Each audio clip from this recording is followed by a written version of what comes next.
What's going on, guys? It's Clutch Plays here, and today we are back with, once again, a New York Knicks trade video. The Knicks have been very disappointing as of lately, and the only thing we have going for us is our future picks and players. The main reason the Knicks have been so disappointing is because they have no direction whatsoever. You would think a team who has 14 wins would try and sell their good veteran players on short-term deals to get players and picks for the future, but as of right now, the Knicks do not seem very fond of that idea. Instead, the Knicks have interest in players who are old and will only take away minutes from our young players. For example, sadly, the Knicks have regained interest in Andre Drummond and will be willing to make a trade if the Pistons are willing to take 1 to 2 second-round picks instead of a future first-round pick. This better not be the case, and if the Knicks do end up trading for Drummond, I will stick to my word and burn a Steve Mills Knicks or Nets jersey. I haven't decided yet. If this trade goes down, Mitch's role with the Knicks will become non-existent and he will turn into the next Alonzo Trier. Our draft pick for this year will only get worse. We will overpay for a center whose game is becoming extinct in today's NBA, and we give up our future assets that we need to hold on to at all costs. Even thinking about this occurring is getting me very upset and angry, so let's all pray that this doesn't happen.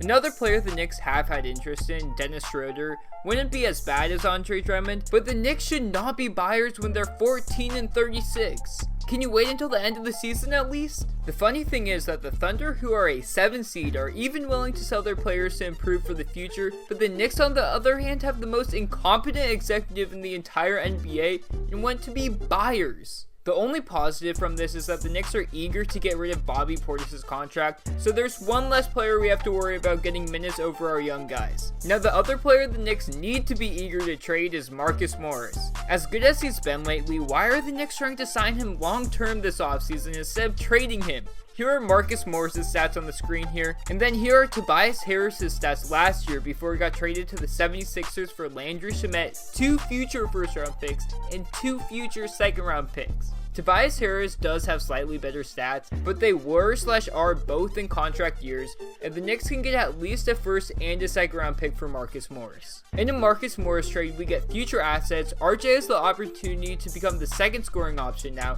Kevin Knox and Ignas will finally get significant minutes, and the Knicks avoid paying a 31-year-old extremely injury-prone player $20 to $25 million a year for 3 to 4 years. The Knicks keeping Marcus Morris only hurts their future, but the Knicks are actually willing to extend him next season. The funny thing about this is actually the Knicks are afraid to give the injury-prone Kevin Durant a max contract this summer, but all of a sudden Marcus Morris comes along and he's our next savior. Please explain where this makes sense. Obviously, the Knicks have frustrated me and many of you guys out there, so here are 5 new realistic mock trades that the Knicks need to make before the trade deadline. Once again, I hate doing this, but can you guys please leave a like on this video so YouTube will show this video to more people, and hopefully someone affiliated with the Knicks can see this and understand an outsider's perspective on the situation. I know it's a complete long shot, but it's honestly worth a shot, so if you could, I would really appreciate it. Now on to the trades. Trade number 1, Alex Len, Marcus Morris, and a 2022 second-round pick to the Rockets, Evan Turner and the Nets 2020 first-round pick to the Knicks, and Clint Capella and Isaiah Hartenstein to the Hawks. The Hawks have been looking for a center to add to their young core, and Clint Capella fits the perfect mold. In this trade, the Hawks get Clint Capella and get rid of the expiring contracts of Kent Bazemore and Alex Len.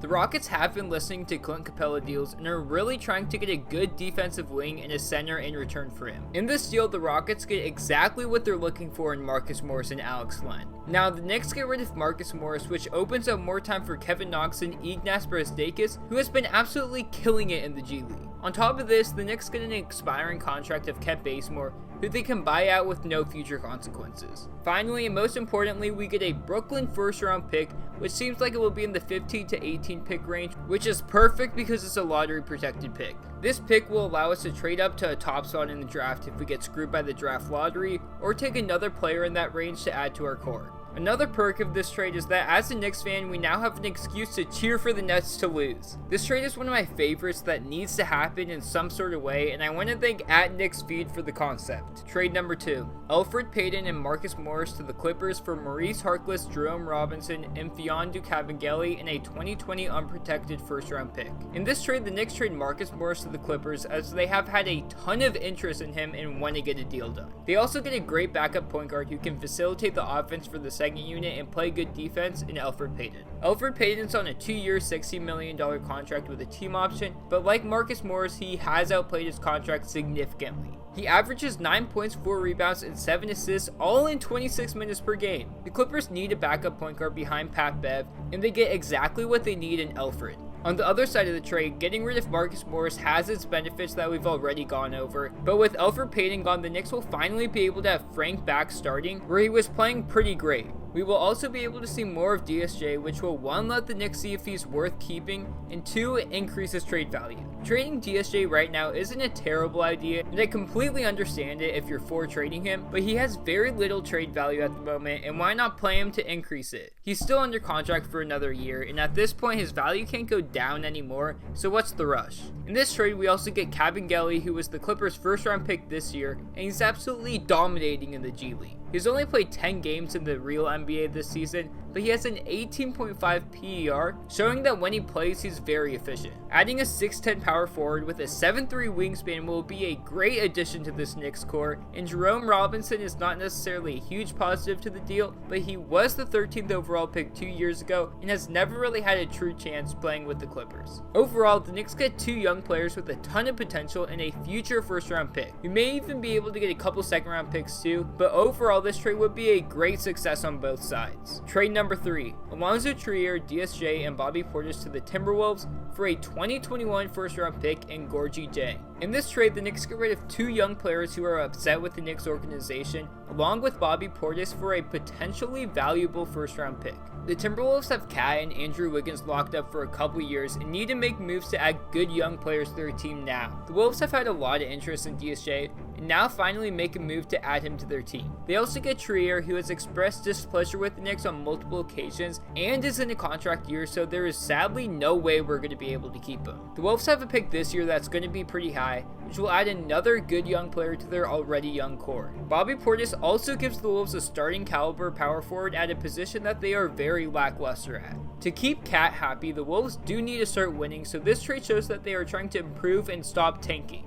On the flip side, the Knicks get rid of 2 young players who have expressed displeasure and Bobby Portis, who fits the Timberwolves' biggest need at power forward. The Knicks get Gorgie Jang for contract reasons, and it gives the Timberwolves a bit of cap flexibility, but they also get a very valuable pick in 2021 that will most likely be a late lottery pick since the Timberwolves are in the stacked Western Conference. This trade will give the Knicks 3 first round picks in the stacked 2021 draft class with their own pick, the Mavs pick, and the Timberwolves pick. The Knicks have never been in a position like this before and will have the opportunity to either trade up in the draft for whoever they want, or depending on how the past season goes, trade for a star player with those picks. After this trade, we still have Marcus Morris, Elfrid Payton, and Reggie Bullock on our team who could give us even more assets, setting the Knicks up for the best future they have ever experienced. Number 4. Marcus Morris to the Nuggets, Malik Beasley to the Bucks, and Jeremy Grant, Sterling Brown, and the Pacers' 2020 first round pick to the Knicks. In this trade, the Nuggets get Marcus Morris to add another scorer, shooter, and defender to their team before the playoffs, while the Bucks get Malik Beasley, who's a great young shooting guard on an even better contract to add to the Bucks on their playoff run. The Knicks get Jeremy Grant and Sterling Brown, who can both be bought out at the trade deadline, or Jeremy Grant could be traded to another team because he will have a bit of value on the market. The main piece of the trade, though, is the Pacers' 2020 first round pick that the Bucks got from the Malcolm Brogdon sign-in trade. As of right now, the pick seems to be in the 15 to 20 pick range, which will give the Knicks the necessary ammo to trade up in the draft if they get screwed by the draft lottery, which, knowing the Knicks, will probably happen. Overall, the Knicks trade Marcus Morris for a mid-first round pick along with Jeremy Grant, who could have some value to contenders like the Clippers and Lakers once he's on the Knicks. Trade number 5, Reggie Bullock and Alonzo Trier to the 76ers for Zaire Smith and 2 future second round picks, including our own second round pick this year. The 76ers are eager to buy some shooters at the trade deadline, so in this trade they get 1 dead-eye 3-point shooter and another ISO player who can score at will. As good as Alonzo Trier is and how much we love him, the relationship has been destroyed and there is no way we can keep him in free agency, so he must be traded. The Knicks get Zaire Smith, who was a mid-first round pick in 2018, but has not played due to a foot injury and a severe allergic reaction.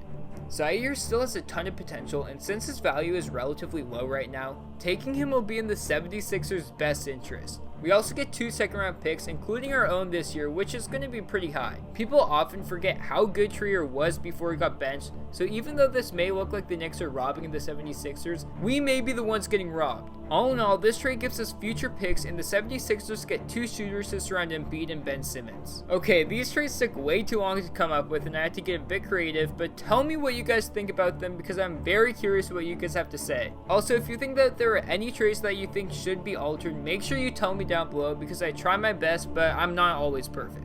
I've never been more scared in my entire life going into a single NBA trade deadline, and hopefully we just stick to plan and build for the future while trading for young players and picks. If we don't, I am going to be mad. Once again, make sure you guys like this video so something can be done about this Andre Drummond garbage because I'm just sick of it, and I genuinely feel like something needs to be done now. Now with that said, I'm out and peace!